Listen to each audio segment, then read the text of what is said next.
Ses orteils se décomposent peu à peu, sa santé vacille, et selon ses proches et avocats, chaque jour qui passe le rapprocherait un peu plus de la mort. Près de 9 mois après son interpellation, André Blaise Essama est toujours détenu à la prison centrale de New-Bel.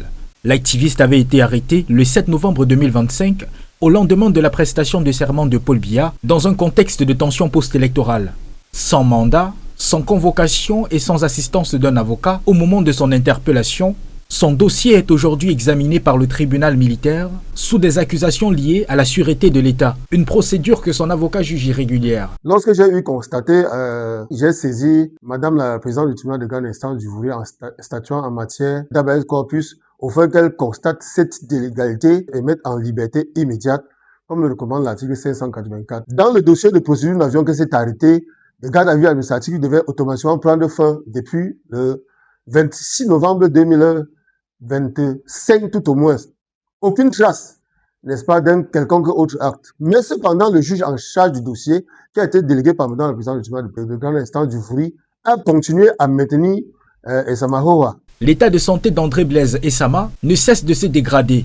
Atteint d'un diabète sévère, il est désormais régulièrement conduit à l'hôpital pour des soins avant d'être reconduit en détention. Dans toutes les prisons du Cameroun d'ailleurs, on ne peut pas dire qu'on peut y trouver un quelconque plateau sanitaire à même de prendre en charge un quelconque détenu. C'est encore pire lorsqu'il s'agit des détenus qui souffrent des maladies dégénératives, un peu comme André Blaise, parce que voyez-vous, il souffre d'une infection chronique aiguë. On pourrait amputer même, je dirais, ses membres inférieurs s'il n'est rien fait. Pour les défenseurs des droits humains, la privation de liberté ne prive pas un détenu de son droit à la santé. Donc la personne conserve tous ses droits des citoyens, c'est-à-dire le droit à l'alimentation, le droit à la santé, le droit à sa sécurité. Pour des personnes qui sont incarcérées et qu'on est conscient, on sait qu'ils sont déjà malades d'un certain nombre de choses, il y a des dispositions quand même qu'il faut prendre. On ne peut pas avoir des personnes qui sont soit diabétiques, qui sont gardées dans les prisons dans les mêmes conditions pour quelqu'un qui peut-être ne souffre pas encore d'une certaine pathologie. Même déjà dans la vie normale de liberté, ceux qui ont déjà des pathologies ont un encadrement un peu plus discipliné. Au-delà du cas d'André Blaise Essama, les acteurs de la société civile dénoncent les insuffisances du système carcéral camerounais.